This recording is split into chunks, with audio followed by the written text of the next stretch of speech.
Assalamualaikum warahmatullahi wabarakatuh.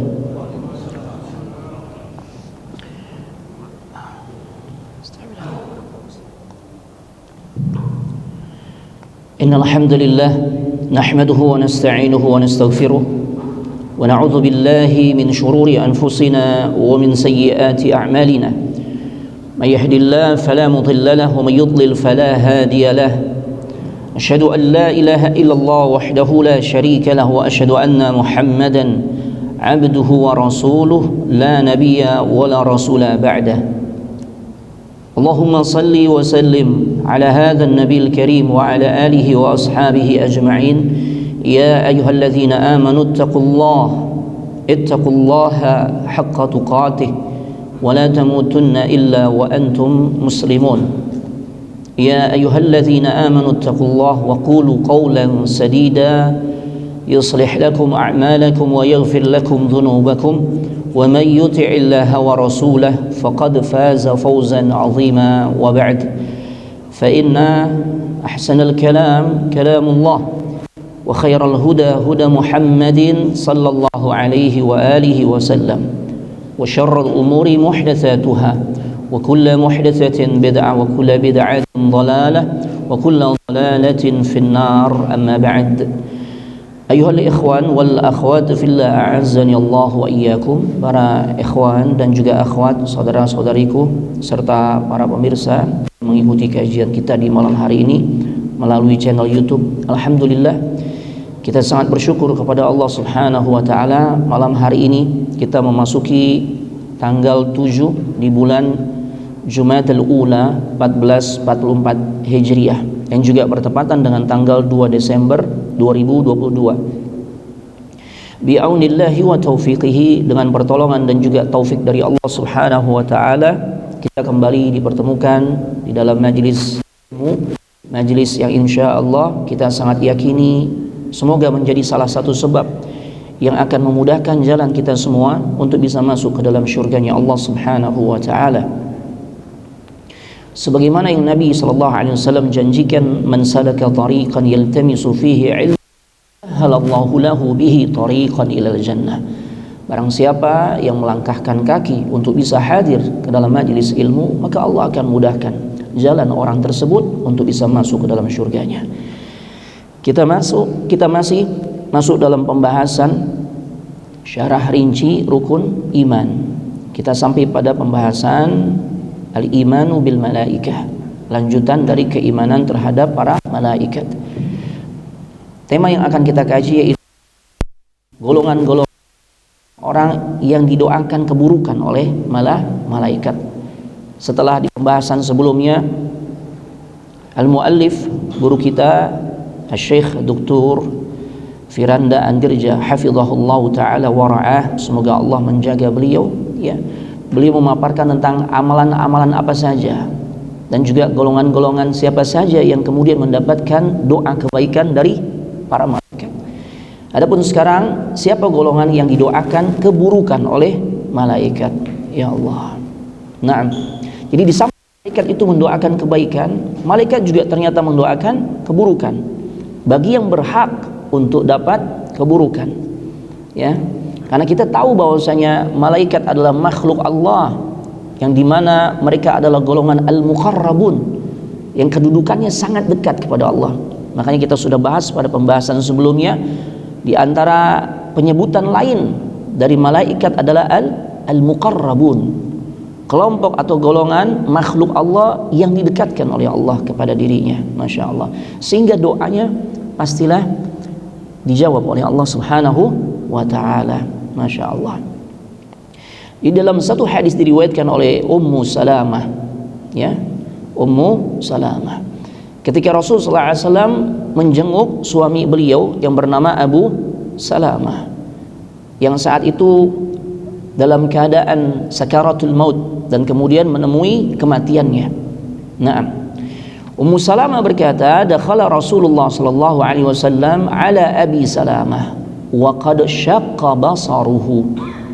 Ya, Rasul sallallahu alaihi wasallam masuk ke rumahnya Abu Salamah, menjenguk Abu Salamah dalam keadaan matanya terbuka. Ya, Matanya Abu Salamah saat itu terbuka, dan saat itu ya Abu Salamah dinyatakan telah wafat. Masya Allah. Maka kemudian fa'aghmadahu, lalu kemudian Nabi sallallahu alaihi wasallam menutup matanya yang sebelumnya terbuka, terbelalak. Tsumma qala, dan kemudian Rasul sallallahu alaihi wasallam bersabda, innar ruha idza qubida tabi'ahu al-basar.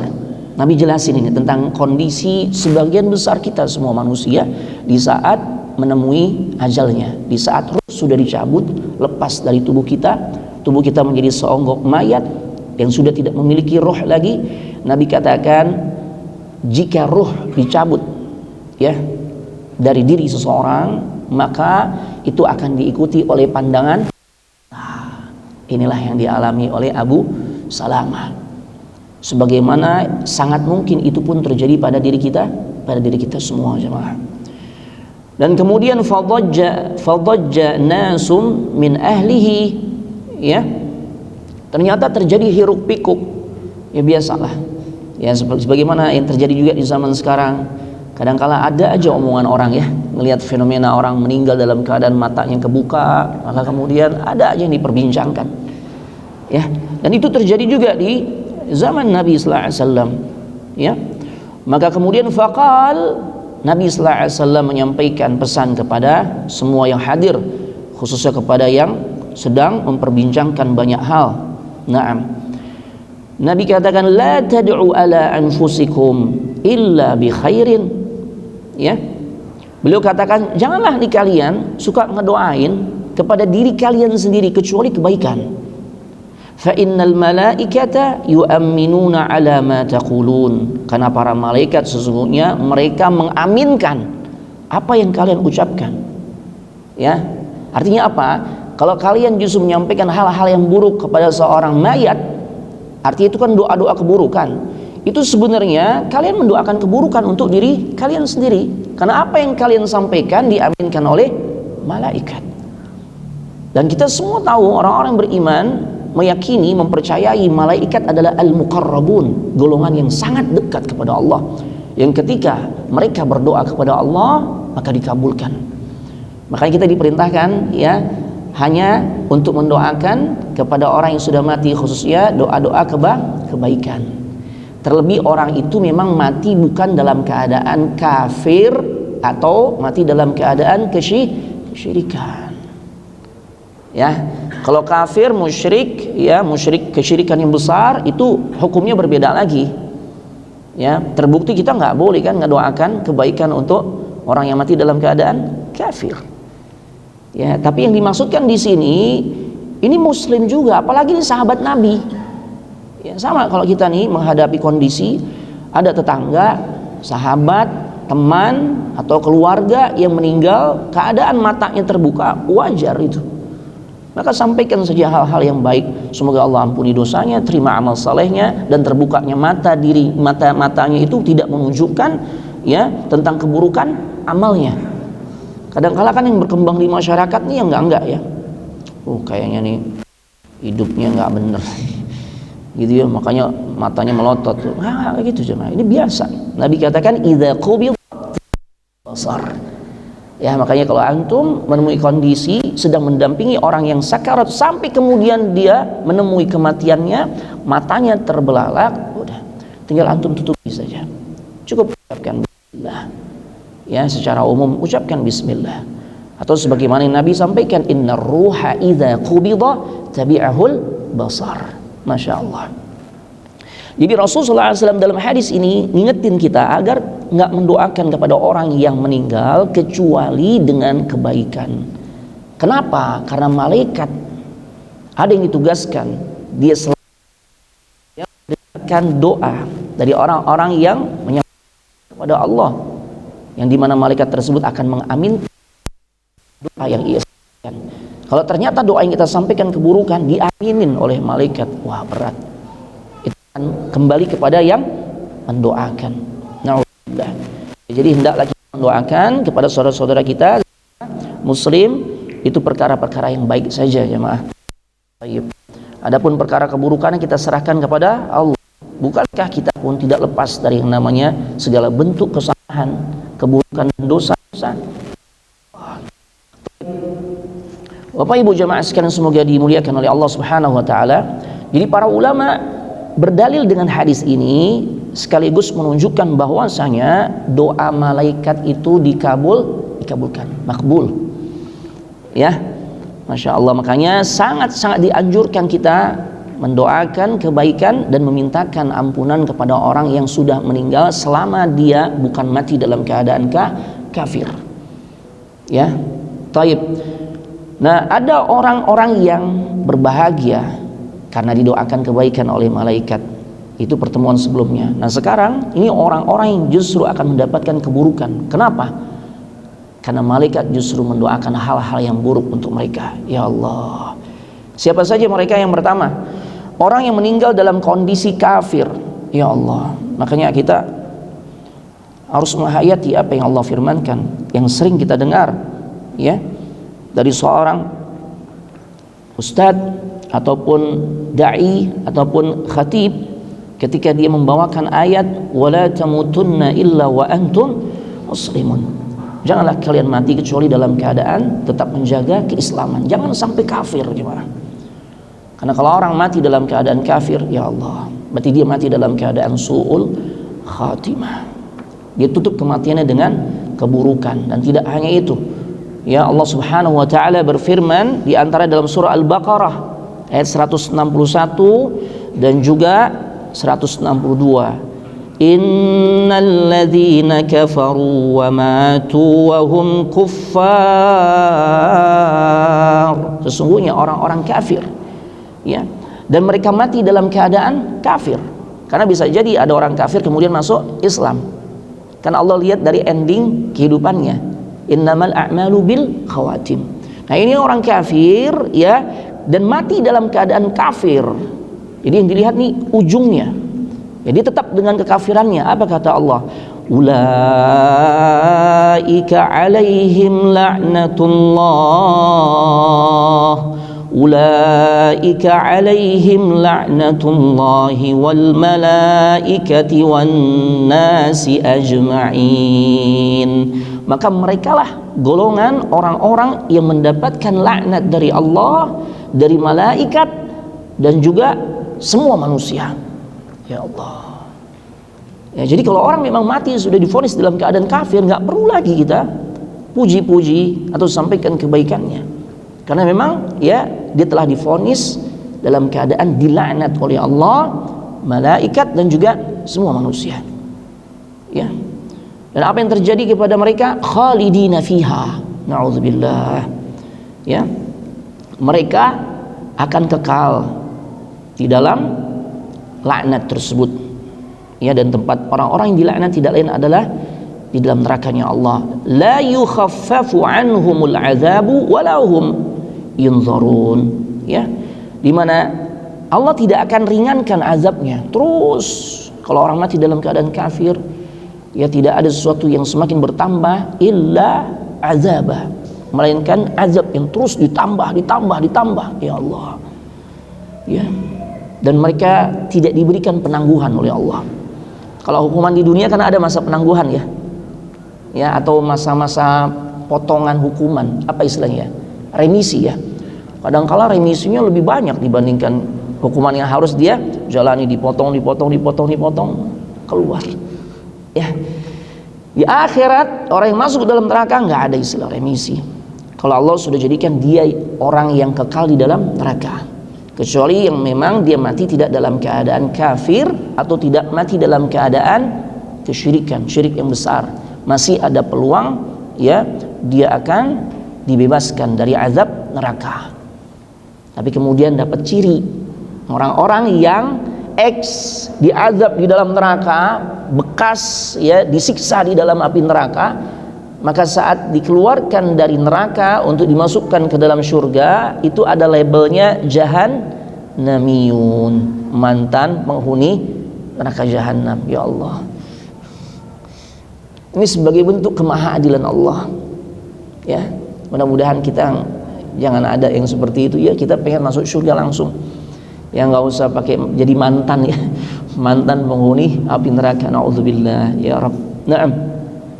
Jadi Allah gandengkan dalam ayat tersebut laknatnya Allah dengan laknatnya malaikat.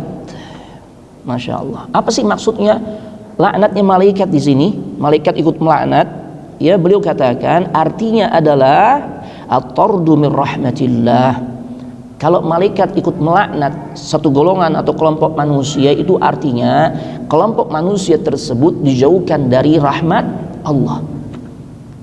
Ya Allah, apa yang bisa kita harapkan kalau kita hidup baik di dunia ataupun di akhirat nggak dapat rahmat Allah? Semua kita nih butuh rahmat Allah untuk bisa menggerakkan jari-jari kita nih, untuk bisa hadir di masjid ini, itu semua karena rahmat Allah.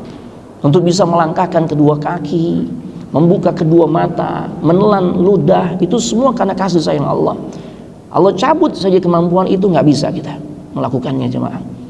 Bahkan sesuatu yang menjadi cita-cita kita semua, yaitu masuk surga, tidak lain kita bisa masuk surga karena rahmat Allah. Ya, dan di antara bentuk rahmat Allah adalah saat kita dimudahkan, dibuat suka, senang dengan hal-hal yang menjadi sebab kita bisa masuk surga, senang ke majelis ilmu. Ini karena kita diberi rahmat sama Allah. Ya, Masya Allah, majelis ilmu itu seakan-akan satu schedule yang selalu dinantikan dalam kehidupan yang dia jalani hari demi hari. Kajian kapan ya? Oh. Maka insya Allah ini ciri-ciri orang-orang yang insya Allah akan dimudahkan masuk ke dalam surga. Orang-orang kafir itu berhak untuk dijauhkan dari rahmat Allah. Ya, kenapa demikian? Kenapa mereka adalah golongan yang sangat dijauhkan dari rahmat Allah? Ya, bahkan yang ada mereka dapat laknat Allah, laknat malaikat, laknat semua manusia. Ya, karena sesungguhnya yang mereka lakukan adalah seburuk-buruk perbuatan. Di antaranya ketika mereka mempersekutukan Allah, mereka nggak mau menyembah Allah semata, walaupun memang sebutannya iya kita percaya kok sama Allah. Ya, tapi di sisi lain mereka percaya kepada yang lain nggak, tandingan-tandingan Allah?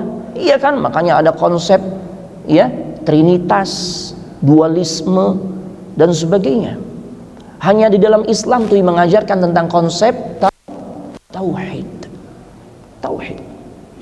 Makanya tauhid itu adalah penyelamat, jemaah. Dan Islam itu secara umum adalah penyelamat. Masya Allah. Ya, mereka pantas untuk dijauhkan dari rahmat Allah dan justru mendapatkan laknat Allah dengan sebab apa? Perbuatan syirik mereka. Mereka nggak mau menyembah kepada Allah semata. Kita nggak katakan mereka nggak nyembah Allah, karena mereka juga sebut-sebut nama Allah, ya kan? Di dalam doa-doa mereka, versi mereka kita dengar juga tuh sebutan nama Allah. Cuma kan di sisi lain mereka sebut juga tandingan-tandingan Allah.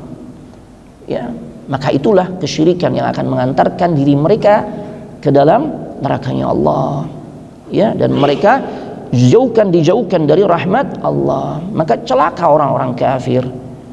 Orang-orang kafir baik dari kalangan Yahudi, baik dari kalangan Nasrani, baik dari kalangan ateis.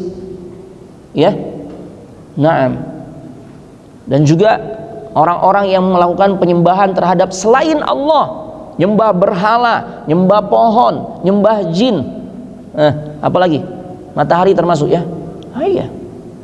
Yang nyembah matahari, nyembah bulan, nyembah tikus juga ada, jemaah. Subhanallah. Benar gak? Tikus, sapi, Masya Allah. Ya, ini jemaah.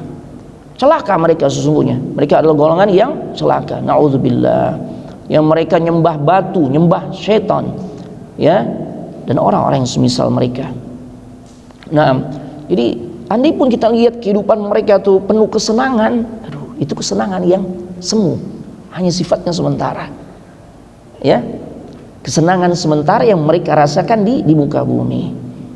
Ya, tapi kesenangan mereka sifatnya semu dan sesaat, karena setelah mereka masuk kepada kehidupan yang sebenarnya yang kekal abadi di kehidupan akhirat, maka sebagaimana yang Allah firmankan di dalam surah Muhammad ayat 12, walladzina kafaru yatamatta'una wa ya'kuluna kama ta'kulul an'amu wan naru mathwal lahum. Dan orang-orang kafir, mereka sebenarnya memang menikmati kesenangan-kesenangan dunia, kata Allah. Mereka makan, tapi Allah sifati makan mereka ini seperti makannya hewan. Ya. Naam. Dan kelak nerakalah tempat tinggal bagi mereka. Berbeda dengan orang-orang beriman, makan saja, aktivitas makannya bisa menjadi sebuah ibadah jika didasari atas niat yang benar. Ana mau makan nih, biar ana bisa sehat, dengan sehat ana bisa maksimal ibadah.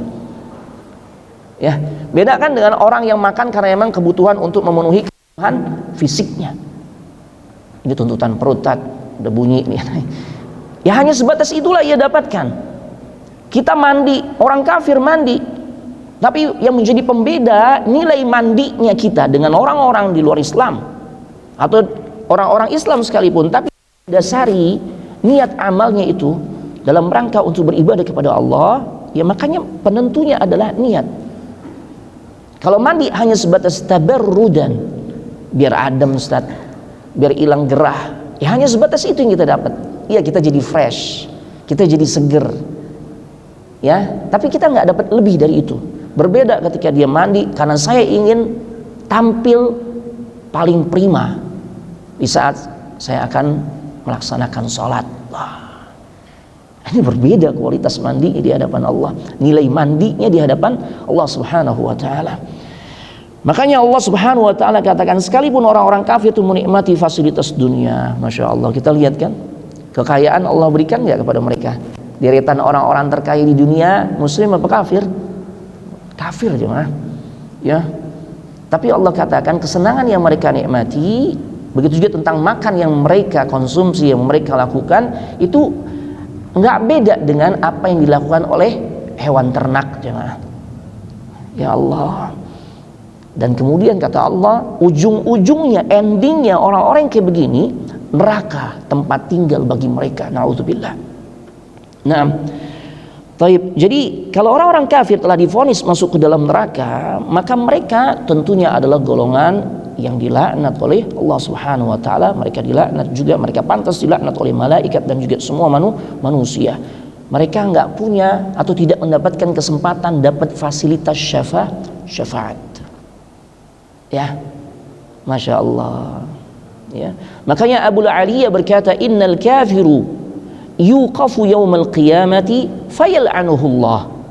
Sesungguhnya orang kafir itu diberhentikan pada hari kiamat, ya, diberhentikan dari segala bentuk kenikmatan, kesenangan yang dulu mereka pernah rasakan, yang mereka dulu pernah raih, ya. Thumma tal'anuhu al-malaikatu thumma yal'anuhu an-nasu ajma'in. Dan kemudian kata beliau, malaikat yang justru menyampaikan laknat buat mereka. Begitu juga semua manusia pun melaknat orang-orang kafir. Ya Allah. Jadi gimana nggak celaka golongan seperti ini? Ya, di mana terkumpul kepadanya laknat Allah, laknat malaikat, dan laknat semua manusia. Makanya jamaah, ya, mohon kepada Allah agar Allah tetap jaga nikmat terbesar yang Allah berikan kepada kita, yaitu nikmat Islam. Janganlah Allah matikan kita kecuali tetap di dalam keadaan menjaga keislaman kita. Allahu Akbar. Yang kedua, orang-orang yang murtad. Yang tadi kafir, ini orang-orang murtad, awalnya Islam. Na'udzubillah wa nasallallahu alaihi wasallam. Ya. Nah, Ana sedikit merevisi, dulu pernah Ana sampaikan ada beberapa orang yang ketika di peristiwa Fathu Mekah, Ana memang dapatkan riwayatnya berhenti sampai di situ ya. Ketika Ana sampaikan seorang yang ketika Nabi sallallahu alaihi wasallam memerintahkan, ada beberapa orang yang saat itu diperintahkan kalau kalian ketemu bunuh. Padahal dalam peristiwa Fathu Mekah Nabi larang terjadi pertumpahan darah kecuali ketemu beberapa orang. Disebutkan nama Ikrimah ibn Abi Jahal. Ya. Disebutkan juga nama Abdullah ibn Abi Sarh. Ya. Yang di situ dijelaskan dalam riwayat tersebut, wa huwa katibul wahyi. Dia dulunya sangat dekat dengan Nabi sallallahu alaihi wasallam. Bahkan dapat izin dari Nabi untuk menuliskan wahyu. Ya. Kalau Allah menyampaikan wahyu kepada Nabi sallallahu alaihi wasallam, satu waktu Nabi perintahkan kepada dirinya untuk nuliskannya. Tapi kemudian murtad. Riwayat yang ana baca di dalam Al-Lu'lu' Al-Maknun, ya, di jilid keempat. Buku itu memang belum diterjemahkan dalam bahasa Indonesia. Riwayat yang dibawakan sampai pada keterangan tersebut. Tapi ketika ana baca keterangan dari yang lain, ada seorang ikhwan yang Masya Allah dengan penuh adab disampaikan, Ustadz, ana baca ada riwayat lain tentang sosok Abdullah ibn Abi Sarh, ya. Jadi endingnya ternyata dia akhirnya masuk lagi ke dalam Islam setelah sebelumnya murtad. Ya, awalnya memang Nabi agak berat untuk nerimanya, tapi kemudian dibujuk oleh banyak sahabat untuk memaafkan dirinya. Ya, jadi ana sedikit revisi tentang hal itu, ya. Nah, jangan sampai kita mati dalam keadaan murtad, jangan. Yang awalnya ya berkilau keimanan kita, namun demikian karena nggak ada satupun di antara kita yang mendapatkan jaminan atau kita bisa menjamin, jadi kita bisa tetap menjaga keimanan kita, keislaman kita. Makanya berlindung kita dari keburukan, ya, kemurtadan, naudzubillah. Ya, karena sangat mungkin itu terjadi kepada siapapun. Masya Allah. Bahkan di sini disampaikan ada seorang di Arab Saudi yang awalnya luar biasa nih. Sepanjang hidupnya beliau terkenal sebagai seorang penulis yang sering mengcounter tentang pemahaman al-ilhad atau mulhidin, orang-orang yang berpaham ateis. Ini orang meluruskan pemahaman ateis yang tentu sangat menyimpang. Ya, bahkan orang ini tulis buku yang sangat bagus, judulnya yaitu As-Sira'u Bainal Islam wal Wathaniyah. Pertarungan antara Islam dan juga paganisme. Paganisme berarti kan yang konsep akidahnya tentu jatuh kepada kesyirikan. Ya Allah. Nah, bukunya sangat tebal, bahkan terdiri dari 2 jilid beliau katakan. Dan ternyata penulis kitab ini yang awalnya luar biasa, gencar banget tuh mencerahkan umat agar jangan sampai terpapar oleh pemahaman atau akidah yang kental dengan kesyirikan. Ya, ternyata justru penulis kitab ini di penghujung hayatnya beliau murtad, keluar dari Islam. Na'udzubillah wa nasallallahu alaihi wasallam. Dan itu terkenal di Saudi, ya, beliau sampaikan seperti itu. Taib. Dan kebanyakan orang-orang yang murtad, para ulama jelaskan itu sebabnya adalah karena perkara-perkara dunia. Atau kalau enggak perkara dunia, dia lebih memperturutkan apa? Al-hawa, hawa nafsu. Padahal Allah katakan inna nafsa la ammaratum bisu. Hawa nafsu, kecondongannya itu akan mengarahkan seseorang kepada keburukan. Ya, na'udzubillah. Makanya Allah berfirman tentang keadaan orang-orang yang murtad. Kaifa yahdillahu qauman kafaru ba'da imanihim wa syahidu anna ar-rasula haqq wa ja'ahumul bayyinat wallahu la yahdil qaumal zalimin ulaika jazaohum anna 'alaihim la'natullahi wal malaikati wan nasi ajma'in. Bagaimana Allah akan beri petunjuk kepada satu kaum yang mereka kafir setelah sebelumnya mereka beriman. Yang dimaksud adalah orang-orang yang murtad, ya, serta mengakui bahwasanya Rasul Muhammad itu adalah benar-benar Rasul. Jadi awalnya mereka beriman kepada Allah, mengakui kerasulan Nabi kita Muhammad SAW. Ya, bahkan bukti-bukti yang sangat jelas telah sampai kepada diri mereka. Ya, tapi karena kemurtadan mereka, Allah tidak memberi petunjuk kepada orang-orang yang zalim. Satu sisi mereka murtad, di sisi lain mereka pun dilabeli dengan kezaliman. Ya, nah, karena fitrahnya kita ini di atas tauhid. Orang yang zalim berarti dia meletakkan sesuatu tidak pada tempatnya. Allahu Akbar. Maka balasannya adalah Allah timpakan laknatnya. Begitu juga malaikat melaknat mereka. Begitu juga manusia semuanya. Na'udzubillah. Khalidina fiha. Mereka kekal di dalam neraka. Atau mereka kekal di dalam laknat Allah, laknat malaikat dan laknat para manusia. La yukhaffafu anhumul azab. Azab mereka tidak diringankan oleh Allah. Wala hum yunzarun, dan mereka pun tidak diberikan penangguhan karena mereka telah murtad. Ya Allah. Jadi golongan yang kekal di dalam neraka, yang pertama kafir, yang masuk kategorinya adalah murtad. Berarti kan masuk kategori kafir dia kan?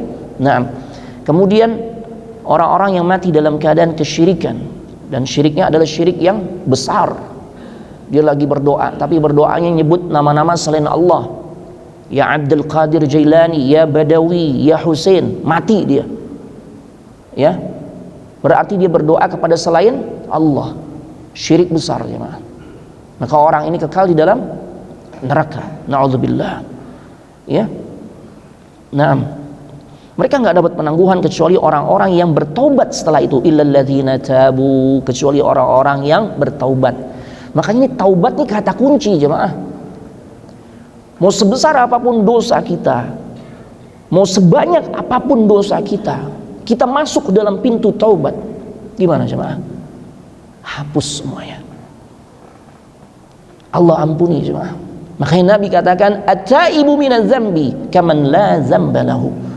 Orang yang bertaubat dari dosa-dosanya seperti orang yang tidak pernah berbuat dosa. Allahu akbar. Hadhihi hiyal bisyarah, dan ini adalah berita gembira yang Allah sampaikan buat kita semua jemaah. Makanya taubat itu adalah kewajiban kita seumur hidup. Jadi jangan kalau kita nih punya masa lalu yang kelam, ya dosa-dosa gede, dosa besar di masa lalu kita kerjakan. Kita taubat dalam bentuk hijrah misalnya gitu ya.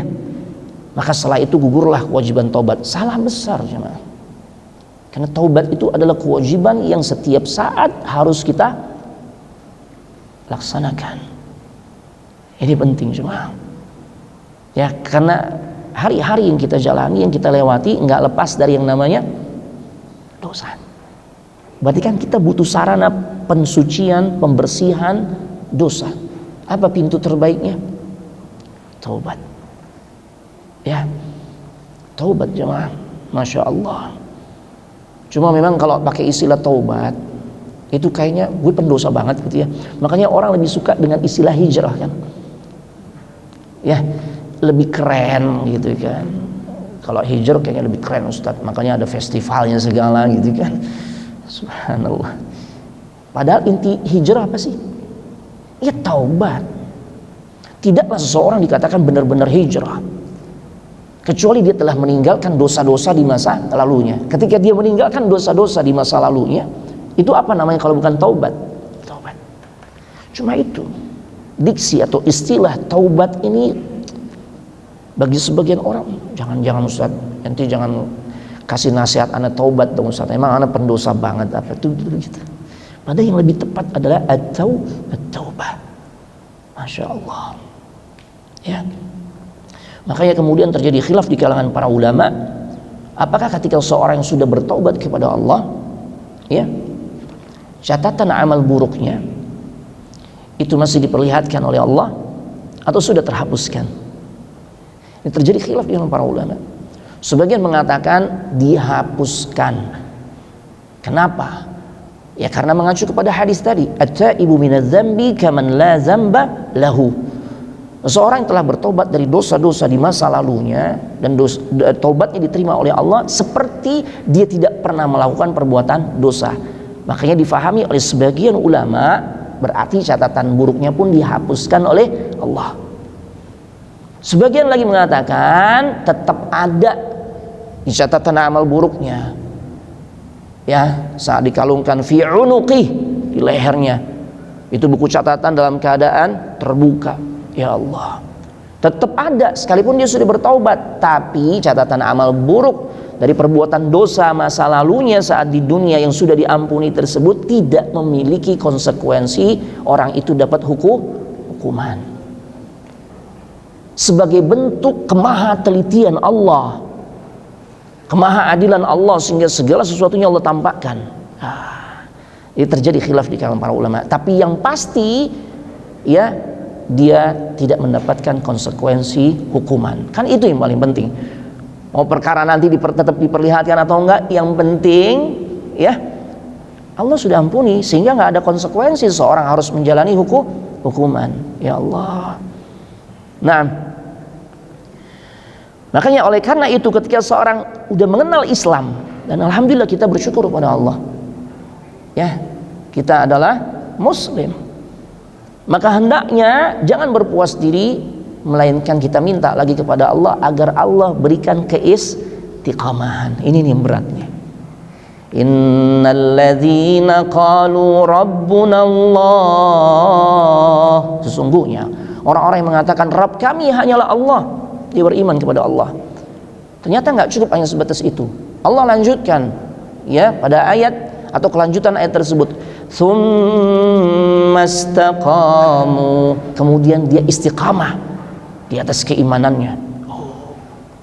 Dan ini penyelamat jemaah. Ciri atau tips yang bisa menjadikan kita hamba Allah meraih husnul khatimah adalah istiqamah di atas keimanan dan keislaman kita. Allahu Akbar. Ya, yang kemudian dicirikan saat dia menghadapi sakaratul maut, tatanazzalu alaihimul malaikatu alla takhafu wa la tahzanu. Ya, maka malaikat memberikan berita gembira agar orang ini tidak perlu takut dan tidak perlu lagi bersedih. Sekalipun kebanyakan kita manusia saat menghadapi sakarat, ya Allah, maka ketakutan dan kesedihan yang kita alami. Gimana nggak takut? Kita akan menghadapi serombongan malaikat yang turun dari langit, yang kita nggak tahu. Ini rombongan malaikat yang turun dari langit, dia bawa kain kafan dari surga atau dari neraka, dan juga al-hanud, ya, begitu juga minyak wangi dari surga. Kalau yang seperti ini tentu membuat kita bahagia kan. Tapi kalau ternyata kain kasar yang diambil dari nerakanya Allah, malaikat-malaikat yang kemudian datang juga dalam keadaan menyeramkan, ya Allah, memperlakukan orang yang akan dicabut ruhnya dengan kasar, ya Allah, maka takut juga. Bersedih hati tentu karena kita akan berpisah dengan orang-orang yang kita cintai. Tapi orang-orang yang beriman, dia istiqamah di atas keimanannya, di atas keislamannya, maka apa yang terjadi? Malaikat itu memberikan berita gembira, wa abshiru bil jannah, wa abshiru bil jannati allati kuntum tu'adun. Malaikat sampaikan berita gembira, Allah sudah siapkan surga untuk dirimu. Allahu Akbar. Dan kita butuh istiqamah. Di antaranya ketika kita mengucapkan ihdinas siratal mustaqim, kita minta keistiqamahan dari Allah Subhanahu wa taala. Ya. Allahumma ya muqallibal qulub, tsabbit qalbi ala dinik. Itu doa yang konten atau isi kandungannya, intinya adalah minta istiqamah. Wahai yang membolak-balikkan hati manusia, ya Allah. Iya, kita kan mudah berbolak-balik hati kita kan. Apalagi dengan ya kita nih hidup di masa-masa godaan luar biasa. Ya. Seringkali keimanan kita ngedropnya itu lebih sering dibandingkan meningkatnya. Benar gak? Nah, ini banyak orang nih masa-masa sekarang nih bangun malam cuma, tapi bukan untuk tahajud qiyamul lail, mendekatkan diri kepada Allah, tapi untuk apa? World Cup. Udah masuk babak mana sekarang? Hah?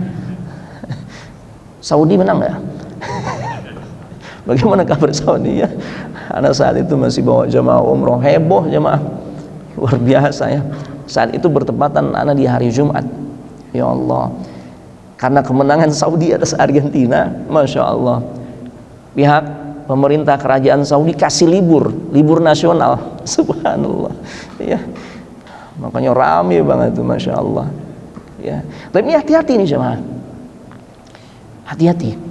Kalau kita habiskan waktu dengan persiapan yang luar biasa cuma untuk nonton bola, ya cukuplah highlightsnya aja. Kan yang enak itu nonton golnya jemaah. 2 menit, oh iya nih, oh dia yang golin ya. Nah, Anda juga nonton tuh highlightnya aja sekedar, oh iya, masya Allah, ya. Tapi kalau kita habiskan sampai 2 jam, ya Allah, subhanallah, dengan persiapan yang luar biasa. Pada saat kita ingin fokus untuk tahajud, belum tentu persiapannya seperti itu jemaah. Ya, belum tentu jemaah. Ya Allah, makanya kita minta keistiqamahan kepada Allah agar tetap berada di jalur keimanan, ya, di jalur takwa. Ya Allah. Kemudian siapa lagi yang mendapatkan doa dari malaikat, tapi doa yang buruk? Tidak lain adalah pelaku kemaksiatan. Ya Allah. Nah, jadi kalau pelaku kemaksiatan sebenarnya mereka adalah muslim jemaah.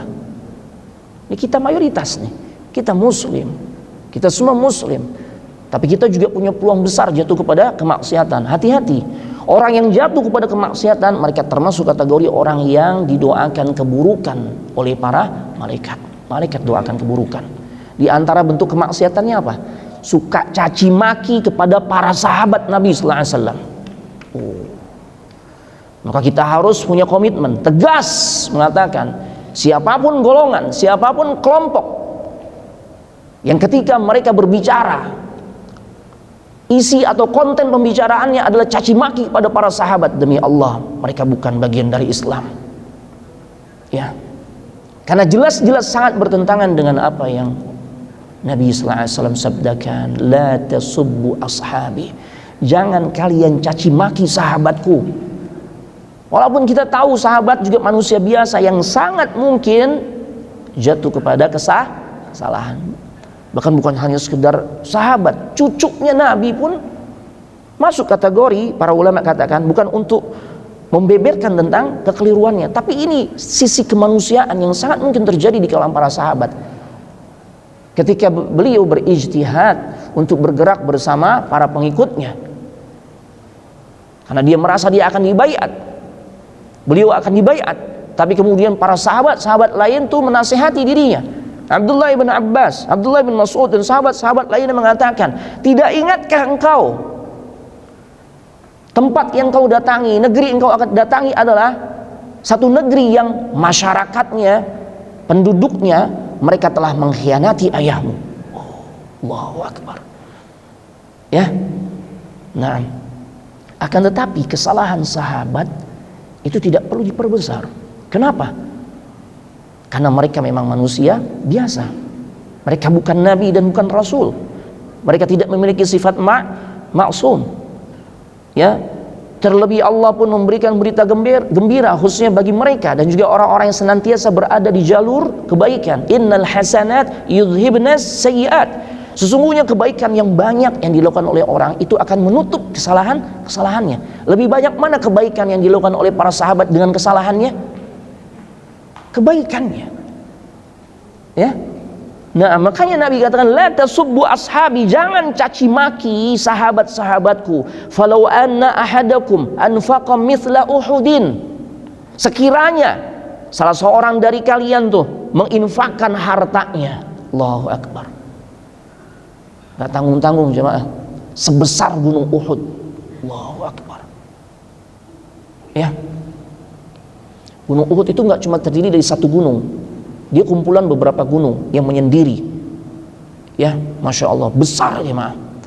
Ada orang infak sebesar gunung Uhud. Bahkan dalam keterangan riwayat lain, zahaban, dalam bentuk emas. Allahu Akbar. Di At-Tawwab ada info dari pengurus, ada orang donasi 2 emas batangan, 2 batang emas, satu batangnya 2 kilo.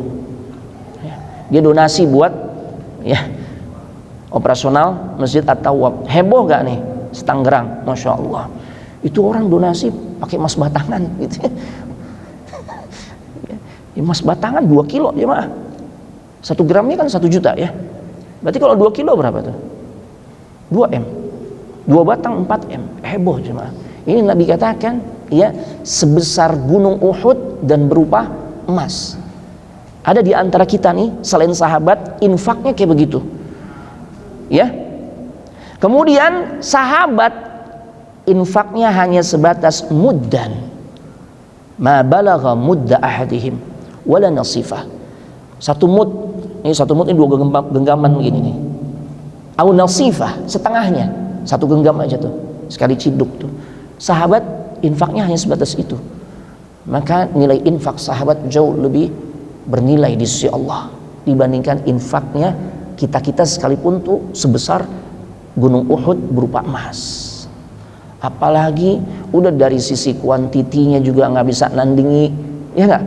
Infaknya sahabat kan, kalau sahabat itu kalau infak tuh mikir-mikir ya, kayaknya enggak tuh, ya luar biasa, itu ngalir begitu aja, kan beda sama kita ya. Kalau kita kan pasti coba nimbang-nimbang dulu nih. Kantong celana kanan, ya Allah, ini warna merah muda nih, gitu ya, warna merah agak keping-pingan gitu ya. sebelah kiri ada warna biru. Masya Allah. Pilih yang mana jemaah? Kantong kanan atau kantong kiri jemaah? Kantong belakang. Siapa tahu ada yang abu-abu. Ya kan? Bagaimana bisa menandingi kemuliaan para sahabat? Kemudian yang kita perbincangkan itu kekurangan-kekurangan sahabat tuh. Ya. Ini sungguh tidak beradab. Makanya pantas nih golongan yang kayak begini nih dapat laknat dari malaikat. Yang suka mencaci maki sahabat Nabi sallallahu alaihi wasallam. Yang suka merendahkan kemuliaan para sahabat. Yang Allah tegaskan mereka dijamin surga. At-Taubah ayat 100. Ayat yang sering Anda sampaikan. Was-sabiqunal awwaluna minal muhajirin wal ansar. Ya, golongan terdahulu dari kalangan muhajirin dan ansar. Siapa mereka? Sahabat kan?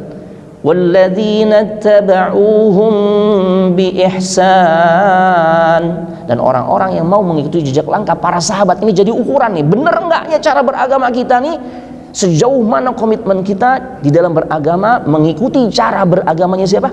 Sahabat. Sahabat jemaah. Ya. Andai pun kita ikuti ustadz, bukan karena murni ustadznya. Kita ikuti kiai, bukan kita murni ikut kiainya. Habaib, bukan karena murni ikut habaibnya, bukan. Tapi karena kita melihat ustadzkah, kiaikah, habaibkah, ajengankah, tuan gurukah, atau apapun sebutannya, karena cara beragama mereka mengikuti cara beragamanya para sahabat.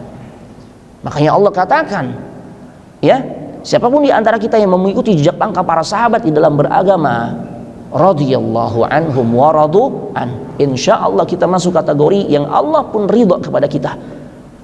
Otomatis kita pun ridha kepada Allah. Wa a'adda lahum jannat, dan Allah siapkan surga untuk mereka. Tuh. Orang yang golongan kelompok manusia yang dijamin surga, Allah berikan garansi untuk mereka kemuliaan, lantas kemudian dicaci maki.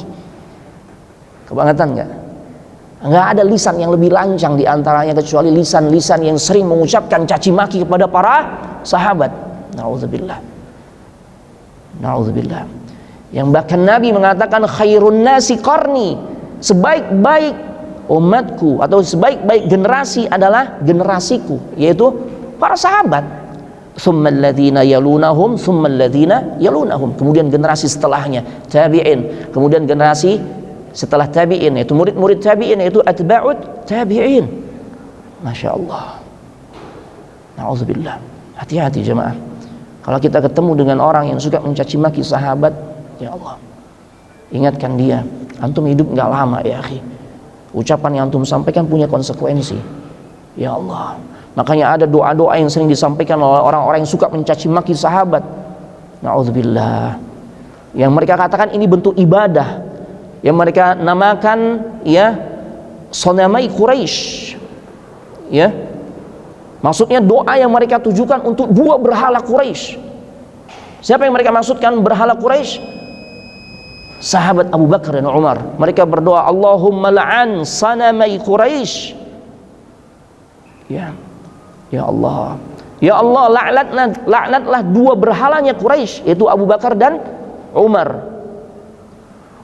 Wajibutaiha wa taghutaiha wa ibnataihima. Ya Allah. Kemudian setannya mereka, taghutnya mereka, dan kedua putri mereka, maksudnya ibunda Aisyah dan Hafsah. Siapa yang begitu lancang menyampaikan doa-doa yang seperti ini? Tidak lain mereka adalah Syiah Rafidhah, yang demi Allah mereka bukan merupakan bagian dari Islam. Kita lanjut setelah melaksanakan sholat Isya. Wassalamualaikum warahmatullahi wabarakatuh.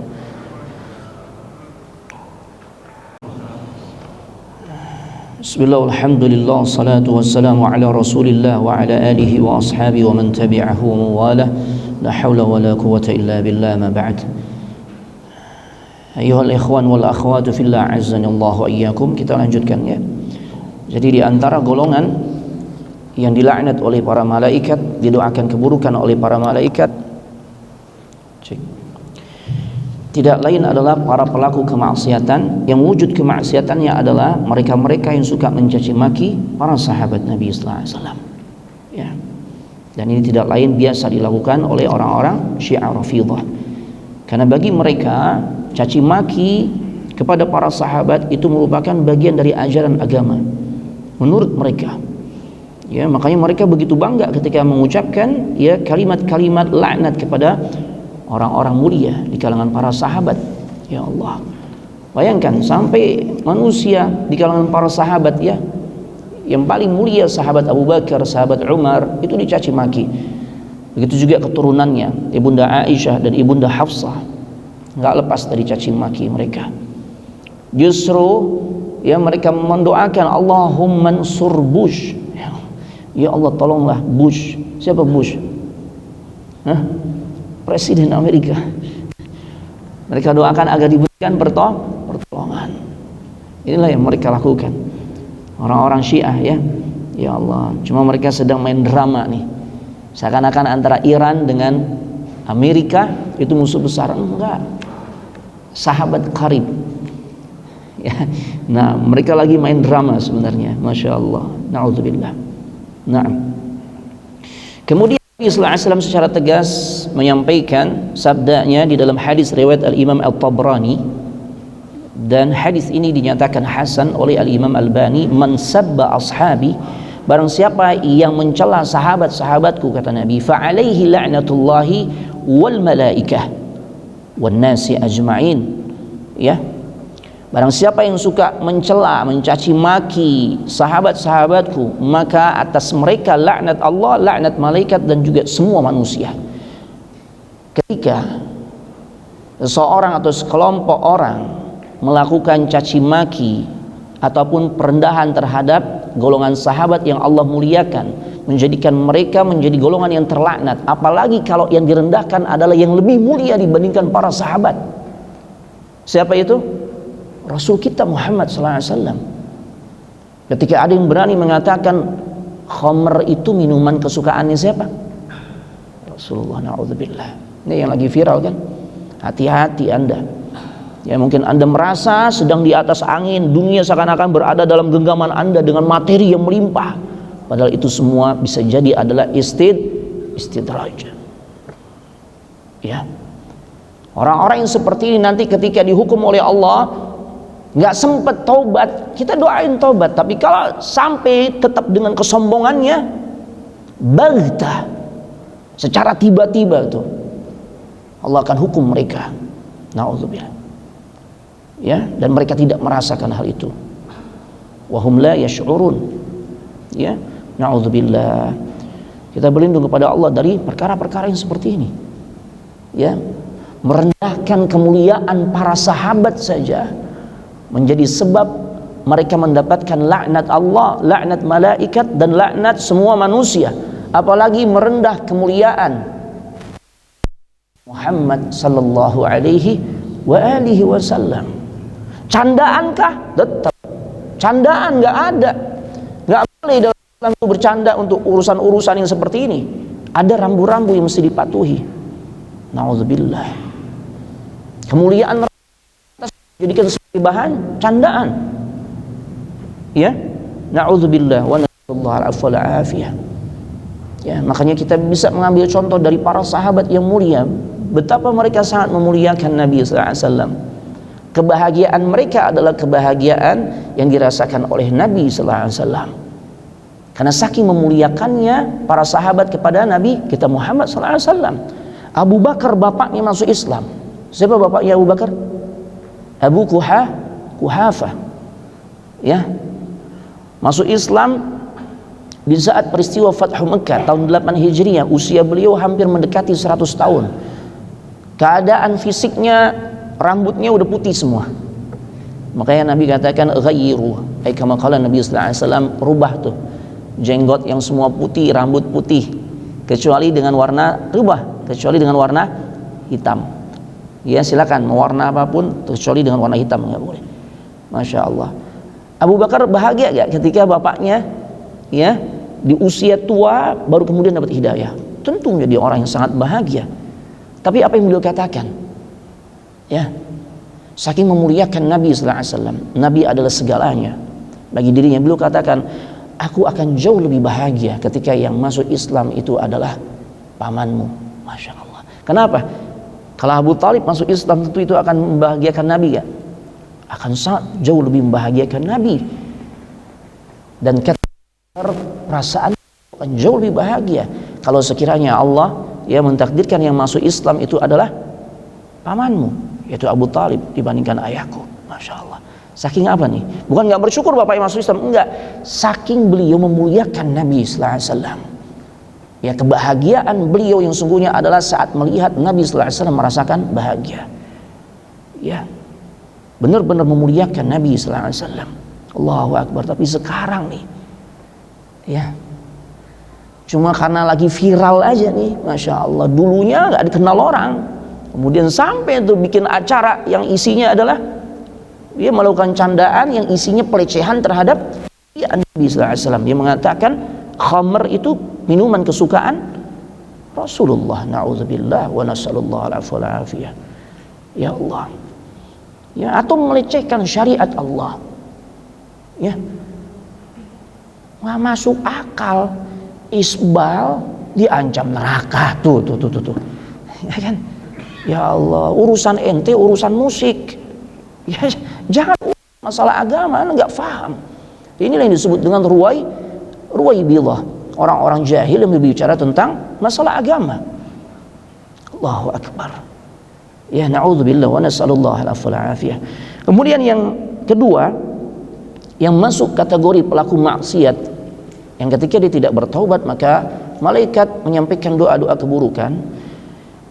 Mereka adalah orang-orang yang suka melakukan kezaliman dan kemaksiatan yang besar di kota suci Madinah. Jadi mereka melakukan kezaliman dan kemaksiatan di kota suci Madinah. Makanya kan ada adab-adabnya. Tentu berbeda perilaku kita seharusnya. Ya, tatkala kita tuh berada di kota suci Madinah ataupun kota suci Mekah dengan saat kita berada di wilayah Tangerang atau Larangan. Berbeda. Kenapa? Allah muliakan dua kota tersebut. Asyrafu buq'atin ala wajhil ard. Potongan yang paling mulia dengan beragam macam keistimewaan, pelipat gandaan pahala yang Allah akan berikan ketika ibadah di sana. Ya, otomatis mafhum mukhalafahnya, pemahaman terbaliknya, kalau kita bermaksiat di sana, dosanya pun akan jauh lebih besar. Makanya perlu saat kita datang untuk ziarah ke sana dalam rangka haji ataupun umrah, makanya travel ya membuat acara manasik untuk ngebekalin, ya, agar nggak jatuh kepada maksiat yang terang-terangan. Dan ini masya Allah kadang sedih kita lihatnya, ya, sampai nggak ada perasaan berdosa tuh ketika ngisep asap di sana. Ya Allah, asyik banget. Nanya lagi, Tat, yang jual ini ada Tat? Ya Allah ya Rahman. Karena nggak jawab misalnya. Antum istighfar, Nabi bilang. Ya, bedain ini kota suci ini. Nabi bilang, paling tidak seminim-minimnya antum berdoa, ya Allah, semoga kau berikan saya kekuatan untuk tidak melakukan hal itu. Paling tidak di tanah suci aja dulu deh. Iya, yang jual itu ada Tat. Ya Allah, subhanallah azim. Nggak dikasih info, gerilya cari. Di jamaah pojokan sana ternyata di belakang hotel. Aduh, berkumpullah jadi ahli hisab di tanah suci. Subhanallah, Allahu Akbar. Sampai di dalam kamar gimana? Ya, ya Allah ya Rahman. Kalau bukan karena anak takut tuh masalah berbantah-bantahan itu juga menjadi buruk kan di kota suci. Masya Allah gemes ya Mam. Kan udah sampein, Pak, kota suci Pak, antum kan ustadz kan, antum pimpinan rombongan nih, matiin rokok, Anda bilang itu. Ternyata pindah ke kamar, kamarnya dibuka. Subhanallah, Allahu Akbar, Subhanallah azim. Ya, hati-hati, didoain, dilaknat oleh malaikat, didoakan keburukan oleh malaikat. Apalagi dosa yang besar dilakukan di kota suci. Al-Madinatu haramun. Madinah itu adalah tanah suci. Ya. yang memang wilayahnya Nabi katakan ma baina airi ila kadza, yang wilayahnya itu antara gurun, ya, gurun Sahara hingga wilayah seperti ini. Man ahdatsa fiha hadatsan, maka barang siapa yang suka berbuat kemunkaran, perkara-perkara baru di dalam agama yang dilarang, ya, au awa muhditsan, ya, atau dia ngebantu orang, memfasilitasi melakukan perkara-perkara baru dalam agama. Ya Allah, apa kata Nabi sallallahu alaihi wasallam? Fa alaihi la'natullahi wal malaikati wan nasi ajma'in. Ya, maka yang terjadi Allah akan laknat mereka. Ya, malaikat pun ikut melaknat dan semua manusia ikut melaknatnya. Nauzubillah. Naam. Ya, melakukan perkara-perkara baru di luar kota suci saja itu menjadi perkara yang terlarang, apalagi jika dilakukan di tanah suci. Subhanallahil azim. Ya. Taib. Kemudian Bapak Ibu jamaah sekalian semoga dimuliakan oleh Allah Subhanahu wa taala. Hal yang bisa menjadikan seseorang mendapatkan doa keburukan dari malaikat adalah melakukan kezaliman terhadap penduduk kota suci Madinah. Wah, Masya Allah. Allahumma man zalama ahlal Madinah wa akhafahum fa akhifhu. Ya Allah, barang siapa yang berbuat zalim, ini doanya Nabi. Ya Allah, barang siapa yang berbuat zalim kepada penduduk Madinah dan bahkan membuat mereka takut. Tuh, naudzubillah. Wa alaihi la'natullahi wal malaikati wan nasi ajma'in. Maka atas mereka laknat Allah, laknat malaikat dan juga semua manusia. La yuqbalu minhu sarfun wala adlun. Allah tidak menerima ibadah wajib ataupun ibadah sunnah yang mereka lakukan. Ya, makanya atas nama jihad membuat, ya, rasa takut di kota suci Madinah. Kan pernah kan terjadi, ya, peristiwa pengoboman di kota suci Madinah. Bahkan di saat 2018, ya, karena bawa jamaah di musim Ramadan, ya, itu pas di hari Jumat di dekat hotel ana itu ada suara dentuman keras, tung. Wah. Cuma pikir karena nggak heboh, begitu keluar biasa-biasa aja. Ya, ana pikir tadi mungkin ban pecah gitu, ya. Ternyata itu suara bom. Ya.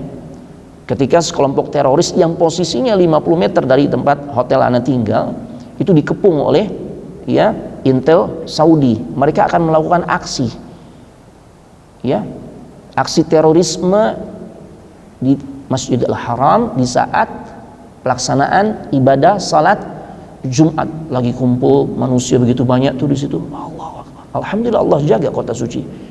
Intel Saudi keburu, ya, mengetahuinya, dikepung dan mereka meledakkan diri. Sekaligus juga banyak tuh, ya, pihak aparat dari tentara-tentara atau kepolisian Saudi menjadi korbannya.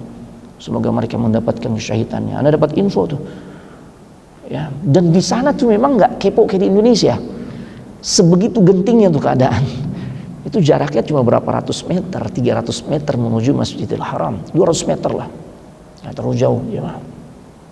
Ya, itu sepi, ya, nggak heboh, ya kan? Kita kucing ketabrak aja heboh, ya. Siapa tadi tuh nabrak tuh, waduh bakal celaka nih orang, gitu kan, kucing nih. Subhanallah, di sana nggak kepo jemaah. Hatta ana cari tahu info ke satpam hotel, la a'rif. Baru tahunya dari salah satu rekan handling ana, ya, yang mereka informasikan saat beliau masih di Jeddah.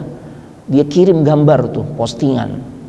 Hati-hati Ustaz, irhabi, lagi ada aksi terorisme, dikirimin foto-foto korbannya dekat hotel antum. Masya Allah, ya, jadi kayak gitu jemaah. Masya Allah. Yang anda tahu saat itu keluar hotel itu polisi udah rame jemaah, ya. Cuma anda pikir razia kali, ya. Akhirnya anda kondisikan, tolong jemaah yang ada di Masjidil Haram, ya, nggak usah balik ke hotel dulu lagi, ada razia. Anda bilang razia biasa ini pemeriksaan. Ya, adapun yang di hotel, Nabi bilang jangan keluar dulu karena lagi ada razia. Karena kita nggak ingin membuat jamaah ketakutan. Ana baru kasih tahu pas di bandara, pas kepulangan, mereka baru kaget. Subhanallah. Ya, artinya apa nih? Ada sekelompok orang yang melakukan tindak kezaliman di kota suci jemaah atas nama jihad. Sesungguhnya laknat Allah, laknat malaikat dan manusia semuanya ya diberikan kepada mereka, ditujukan kepada mereka. Kemudian orang-orang yang suka mengaku nasab palsu, ya, barang siapa yang menisbatkan dirinya kepada selain ayahnya, ya, manidda'a ila ghairi abihi, ya Allah, barang siapa yang menisbatkan dirinya kepada selain ayahnya atau berafiliasi kepada selain tuannya, ya, fa'alaihi la'natullahi al-mutatabi'ah ila yaumil qiyamah, maka atasnya laknat Allah berturut-turut hingga hari kiamat. Ya, naam, dia ngaku, oh anak fulan, bahkan anak golongan fulan, anak golongan habaib, gitu ya. Terjadi kan, buat ngibulin orang awam. Ini terjadi nih, ya. Kalau emang benar-benar habaib, silahkan saja. Tapi ini ada juga yang ngaku-ngaku habaib. Na'udzubillah, ya. Masya Allah, padahal dia bukan termasuk golongan tersebut. Maka sesungguhnya orang-orang yang seperti itu dia mendapatkan ancaman laknat dari Allah dan para malaikat. Naam, ya, jadi jangan ngaku-ngaku apa adanya. Anak darah biru, anak keturunan ini, keturunan itu, anak keturunan orang saleh, anak keturunan ulama dari generasi keberapa. Ya Allah, yang paling sering kalau di Indonesia darah biru. Ini jadi kebanggaan. Padahal menurut anak antum harus ke dokter ya akhi. Ya, karena darah yang sehat tidak biru, nah, ya, tapi darahnya merah. Tapi jadi bahan kebanggaan justru di Indonesia, darah biru jemaah. Subhanallah azim. Ya, baik. Kemudian wanita yang ketika diajak berhubungan badan oleh suaminya, namun dia enggan tanpa adanya uzur. Ini penting nih. Kalau dia sakit, capek tuh ngurusin anak yang lagi nakal-nakalnya, lagi aktif-aktifnya, capek dia.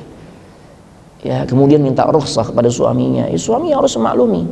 Tapi kalau karena aduh, ana lagi bete bang, lagi nggak ada mood nih, ya Allah ya Rahman, hati-hati jemaah, ya ibu-ibu ya. Idza da'a ar-rajulu imra'atahu, jika seorang suami ngajak istrinya ila firashihi, untuk keranjang, untuk digauli, ya, di tempat tidurnya, fa'abat, ini perempuan, ini istri nolak tanpa alasan yang syar'i. Alasan syar'i karena sakit, ya, karena memang sangat lelah gitu. Kalau memang suaminya izinkan, ya nggak apa-apa deh. Tapi sampaikan alasan, bukan karena alasan hanya sebatas anak lagi nggak mood bang. Nah, terus gimana suaminya lagi di puncak-puncaknya tuh? Subhanallah. Udah gitu nggak rela lagi kalau suaminya cari serap itu ya. Ini kan bahaya cuma, ya. Bahkan ketika istri dalam keadaan haid saja, si suami masih berhak untuk minta dipuaskan hasrat seksualnya, walaupun ya tidak melalui kemaluan. Seperti itu jemaah. Ya. Apa yang terjadi kalau wanita itu menolak? Fabata ghadbana 'alaiha la'anatha al-malaikatu hatta tusbiha. Ya Allah. Lalu istrinya enggan menuruti keinginan suaminya untuk digauli, kemudian suaminya marah, mangkel dongkol. Maka malaikat ikut melaknatnya sampai di pagi hari. Ya Allah. Tapi bagi para wanita yang mereka sadar atau tidak sadar juga melakukan pelecehan terhadap malaikat, malaikat apa sih, ngepoin urusan orang aja. Ya Allah, subhanallah, ini kan urusan rumah tangga gue gitu ya. Subhanallah, ya, Nabi sallallahu alaihi wasallam sabdakan seperti itu ya. Masya Allah. Taib. Kemudian yang berikutnya, orang yang mengarahkan senjata kepada saudaranya yang muslim, artinya suka nakut-nakutin nih.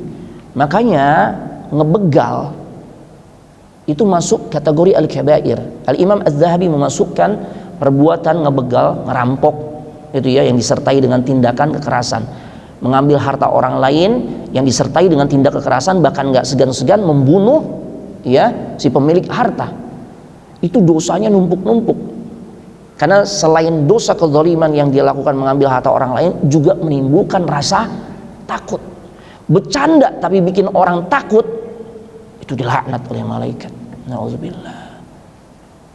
Ya, karena ada sekarang ngetren kan, prank-prankan tuh bikin takut orang nggak? Jalan sepi, dia bikin jadi pocong atau apa, ya, sampai kecebur got apa, wah jadi bahan tertawaan tuh, ya Allah. Nauzubillah. Ya, Masya Allah. Kan Kan gitu kan sekarang konten kreator yang muncul sekarang tuh banyak yang isinya tuh ya makta' atau video-video singkatnya kayak begitu jemaah. Ya Allah, na'udzubillah. Makanya sampai dalam urusan bercanda pun ada kaidahnya. Taib. Kemudian yang berikutnya, orang yang ngedapetin bulan Ramadan tapi Ramadan selesai, ketemu dia dengan Syawal, dosanya belum diampuni. Ini orang juga kategori yang didoakan keburukan oleh malaikat. Raghima anfu rajulin man adraka Ramadan falam yughfar dzunubah, ay kama qala. Celaka seorang hamba. Ini doa malaikat nih. Kepada seorang yang dia mendapati bulan suci Ramadan, dikasih kesempatan oleh Allah ketemu Ramadan, hari demi hari Ramadan dia lalui sampai Ramadan selesai ganti Syawal, tapi dosa-dosanya belum diampuni. Kenapa demikian? Enggak ada perubahan dari sisi amal saleh, ibadah, ketaatan, menjauhi perbuatan dosa antara Ramadan dengan bulan-bulan lainnya. Akhirnya apa? Orang yang kayak begini enggak mendapatkan ampunan dari Allah. Padahal Ramadan spesial menjadi bulan pengampunan dosa. Kata malaikat, raghima anfu rajulin, celaka hamba tersebut. Kemudian Nabi dengar doa malaikat mengatakan amin. Allahu akbar. Udah yang ngedoain malaikat, yang aminin siapa? Nabi. Ya, makanya pantas kalau sahabat ini 6 bulan sebelum Ramadan mereka udah semangat ya berdoa kepada Allah agar disampaikan ke Ramadan. Ya, nah. Baik, berikutnya orang yang mendapati kedua orang tuanya atau salah satunya udah sepuh jemaah. Ya Allah. Tapi nggak bisa memasukkan orang tersebut ke dalam surganya Allah. Kenapa? Dia sia-siakan walidain. Bikin repot aja. Udah terakhir aja ke panti jompo. Ya ilaha illallah. Terjadi jemaah. Ya Allah. Al-walidu awsatu abwabil jannah. Orang tua itu merupakan pintu surga yang paling tengah, kata Nabi sallallahu alaihi wasallam. Fa in syi'ta fa'adi dzalikal bab aw ihfadhu. Ya Allah, jika engkau ingin, tinggalin aja tuh pintu. Ya.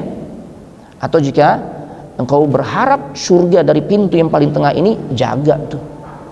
Dengan cara apa? Birrul walidain. Ya. Jangan biarkan orang tua kita tuh kita siksa dengan sebab rasa rindu yang tidak terobati. Kita nggak kunjung kasih kabar, nggak kunjung ziarahi, ya datang, kita peluk dirinya, kita kecup, sampaikan doa, masya Allah. Hati-hati jemaah. Ya itu juga salah satu bentuk kedurhakaan. Cuma masalahnya kan orang tua kita nih orang yang paling luar biasa.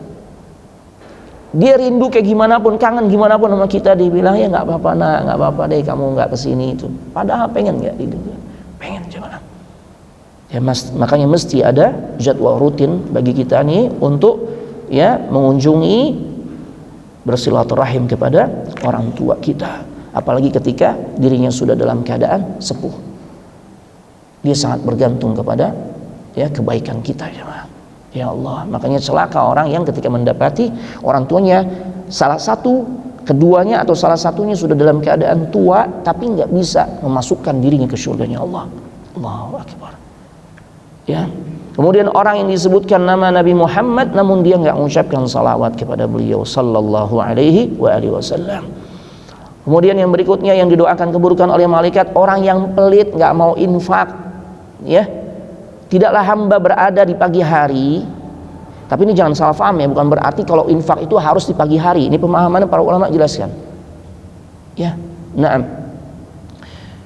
Tidaklah ketika seorang memasuki di pagi hari, illa malakani yanzilani, kecuali ada 2 malaikat yang turun saat itu, dan kemudian fayaqulu ahaduhuma, salah satu di antara kedua malaikat itu berkata, Allahumma a'ti munfiqan khalafa. Ya Allah, berikan ganti ya Allah kepada orang yang berinfak ya Allah.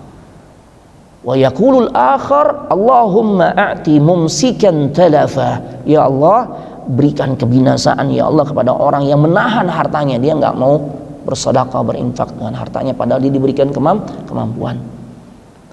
Ya. Tapi jangan salah paham bahwasanya berarti kita kalau sedekah itu harus di pagi hari. Di siang ada yang butuh, enggak, aneh udah pagi hari tadi. Udah lewat, udah enggak ada maling, enggak begitu, salah. Sebagaimana kebanyakan kita di antaranya ya mensyiarkan di hari Jumat dengan misalnya sedekah berupa makanan, silakan saja, tapi jangan disertai keyakinan atau mentaksis mengkhususkan mesti di hari Jumat. Emang orang lapar di hari Jumat doang? Ya gitu. Ya. Nah, demikian. Itu juga dikritisi oleh para ulama. Kalau dijadikan sebagai sebuah kebiasaan rutin dan ditaksis mesti hari Jumat, padahal secara khusus tidak pernah ada nas yang menyebutkan seperti itu, maka ini perlu diluruskan. Ya, jangan salah paham juga. Maksudnya bukan berarti kita menghalangi orang bersedekah, enggak. Cuma jangan dikhususkan. Kalau tidak ada nas yang secara tegas mengkhususkan tentang kapan waktu-waktunya. Kan dalilnya itu masih sifatnya umum. Ya, na'am barakallahu fikum. Kemudian orang yang menghalangi terjadinya qisas. Maka kita meyakini qisas itu adalah hukum Allah. Hikmahnya sangat besar. Ya. Karena sungguh dalam qisas itu hayatun. Terdapat kehidupan. Loh iya, keadaan menjadi lebih tertata, rapi, aman. Gimana nggak jadi aman? Orang ngelihat kepala copot dari lehernya, apa nggak menimbulkan efek jerah tuh? Berbeda kan kalau hukumannya cuma sebatas masukin ke dalam penjara. Di penjara dia jadi gemuk. Ya, dikasih makan nggak? Oh iya, bahkan ada yang memang niat. Nggak apa-apa, emang anak sengaja. Terus lakukan tindak kejahatan. Kenapa? Anak ketangkep juga, anak dipiara di sana. Dikasih makan, bahkan ilmu nambah. Ya, sebelum masuk penjara atau sebab masuk penjaranya maling ayam, keluar dari penjara dia dapat ilmu nyolong apa? Nyolong mobil. Subhanallah. Ya. Tapi kalau ditegakkan hukum qisas, masya Allah, luar biasa. Orang berpikir jutaan kali itu untuk menghilangkan nyawa manusia. Kenapa? Kepala copot jemaah. Dan siapapun berhak tuh untuk melihat eksekusi itu. Maka kalau yang nggak punya kekuatan hati, nggak usah lihat ya. Kita jadi bikin repot. Kepala copot, pingsan orang itu. Begitu kan?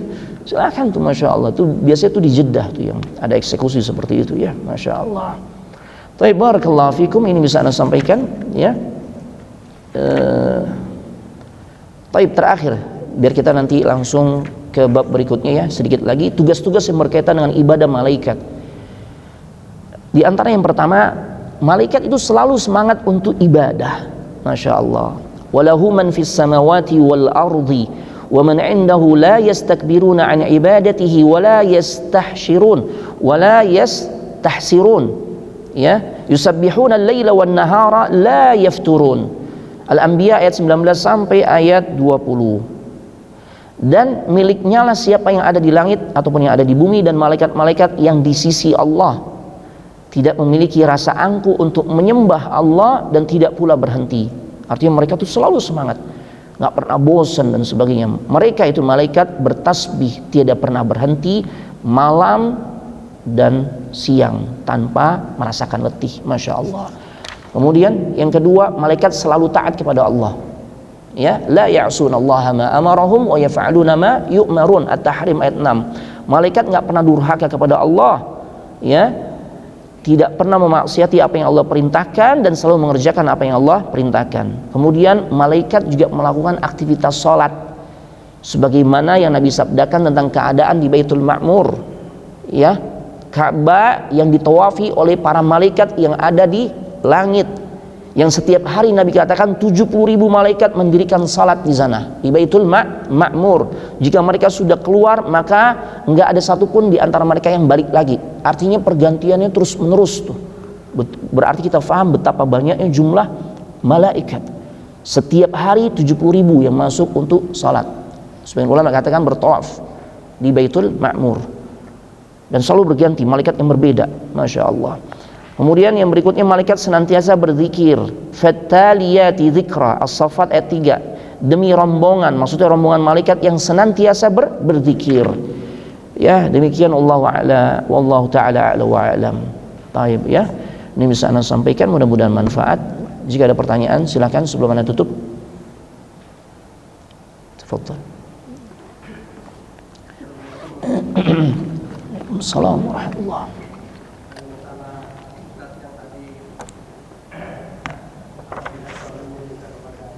Ya.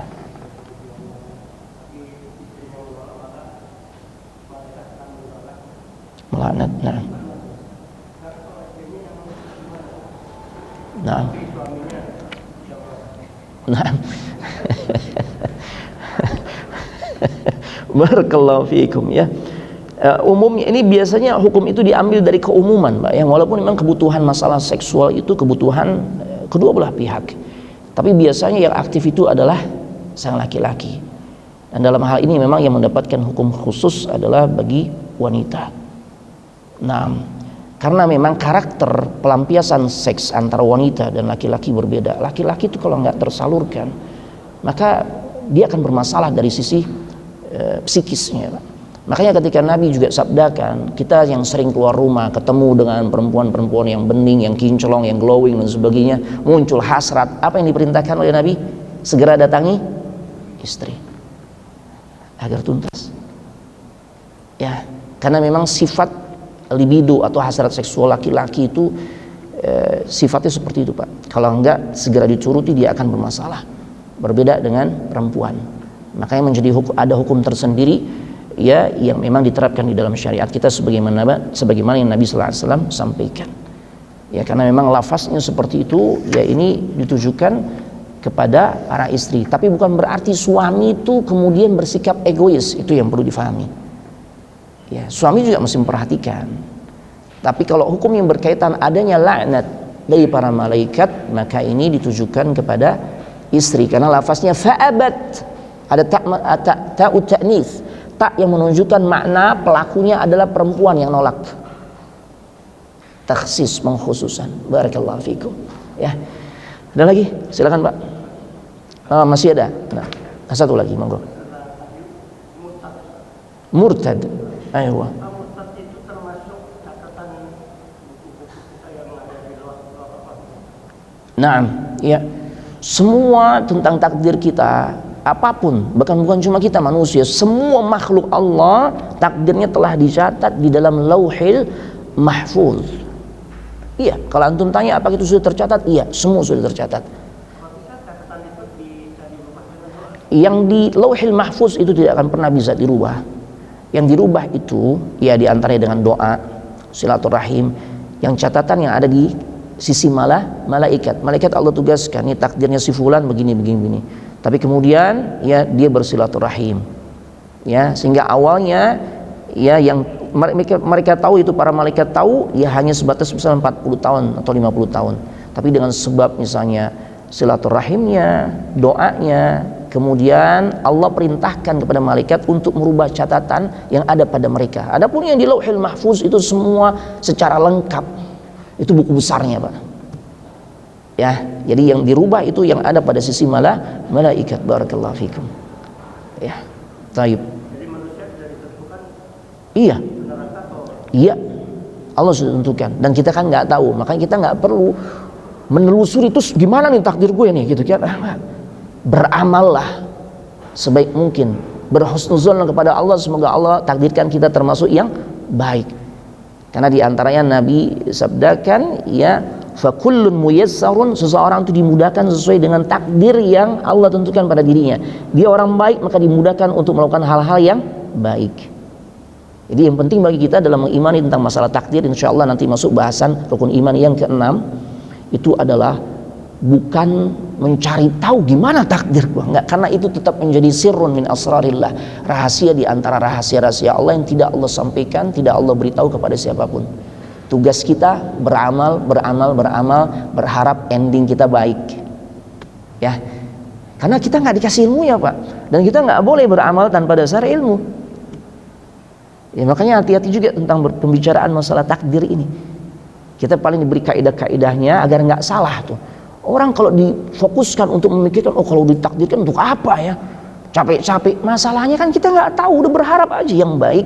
Kita ini dapat takdir yang baik sehingga kita jadi semangat untuk beramal baik. Dibandingkan memikirkan sesuatu yang tidak akan mungkin Allah kasih tahu kita. Ya, gitu ya, barakallahu fikum.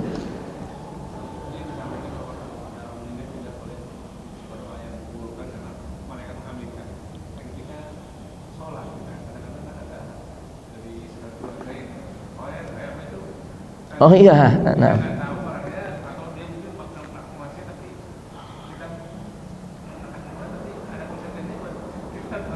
Na'am, barakallahu fikum. Iya, memang perintahnya kita mendoakan kebaikan, tapi kita juga tidak bisa memastikan. Urusan vonis memvonis itu urusan Allah. Ini orang ahlul khair ya atau bukan, kan gitu ya. Kalau kita ucapkan itu sebagai bentuk pemastian, maka ini juga perlu diluruskan. Ya, in ahlil khair, khair. Kadang-kala nggak paham khair doang apaan maksudnya, ya ikut-ikut aja gitu kan. Nah, makanya kalimat yang pas juga ketika sebagian kita mengucapkan kalimat atau kata almarhum, ini sebenarnya ada yang lebih pas untuk kita biasakan, kita sampaikan kepada orang-orang yang sudah meninggal. Tidak almarhum, tapi rahimahullah. Kalau dia laki-laki, dia perempuan rahimahullah, atau Allahu yarham, rahimahullahu rahmatan wasi'ah, semoga Allah merahmatinya. Karena kalau menggunakan fi'il madhi itu bermakna doa, maknanya jadi doa, semoga Allah rahmati dia. Tapi kalau menggunakan isim maf'ul, sebagian ulama katakan ini bentuk seakan-akan pemastian. Sedangkan urusan pemastian dia dirahmati atau tidak, ini urusan siapa? Allah. Vonis memvonis dia orang yang dirahmati atau tidak dapat rahmat, itu urusan Allah. Makanya kalimatnya kalau maksudnya doa yang pas rahimahullah atau Allahu yarham. Termasuk tadi, apa maksudnya dia mengucapkan itu? Kalau sebagai bentuk doa semoga dia termasuk orang yang baik, boleh-boleh saja. Walaupun memang nggak perlu juga harus dipimpin oleh seseorang khair gitu ya. Nah, mudah-mudahan khair, insyaallah min ahlil khair. Demikian, Allah a'lam bishawab. Tutup dengan doa kafaratul majlis. Subhanakallahumma wa bihamdik, asyhadu an la ilaha illa anta, astaghfiruka wa atubu ilaik. Assalamualaikum warahmatullahi wabarakatuh.